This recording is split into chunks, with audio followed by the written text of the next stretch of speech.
સભામાં શહેરના વાતાવરણ વિસ્તારને ધ્યાનમાં રાખીને મહાનગરપાલિકાના નવા મુખ્ય કચેરી ભવન, નવા વોર્ડ ઓફિસો, પીવાના પાણીની સુવિધા, નવી પાણી પુરવઠા line, pumping station, cement concrete રસ્તાઓ, સ્ટ્રીટ લાઇટ, વરસાદી પાણીના નિકાલ, ગટર વ્યવસ્થામાં સુધારા તેમજ શહેરના વિવિધ વિસ્તારોમાં નવા વિકાસ કાર્યોનો મહત્વપૂર્ણ નિર્ણય લેવામાં આવે છે. અને શહેરના સૌંદર્યીકરણને વધુ વેગ આપવા માટે place making project, urban street furniture, નવા garden, walking zone, open gym, બાળકો માટે રમવાના સ્થળો, ઐતિહાસિક હેરિટેજ રૂટના વિકાસ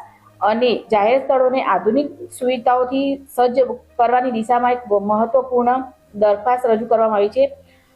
મુખ્ય રખડતા ઢોરની સમસ્યાના કાયમી નિવારણ માટે નવા કેટલ પોન્ટ અને આધુનિક એનિમલ બર્થ કંટ્રોલ સેન્ટરની સ્થાપના જેવા મહત્વપૂર્ણ મુદ્દાઓ પણ એજન્ડામાં સામેલ છે, જેનાથી શહેરની વ્યવસ્થા અને નાગરિકોને વધુ મજબૂત બનશે. સાથે જ ભારત સરકારના અર્બન ચેલેન્જ ફંડ હેઠળ મહેસાણા માટે નવીન અને ભવિષ્યલક્ષી વિકાસ યોજનાઓ તૈયાર કરવાની દિશામાં પણ મહત્વપૂર્ણ પ્રક્રિયાની શરૂઆત કરવામાં આવી છે, જેના પરિણામે મહેસાણા આગામી વર્ષોમાં ગંદા પાણી કહેવાતી ખારી નદી, ભવિષ્ય માટે ઉપયોગી એવા રિવરફ્રન્ટ જેવા આધુનિક અને ટકાઉ મહેસાણાની આગવી ઓળખ બનશે.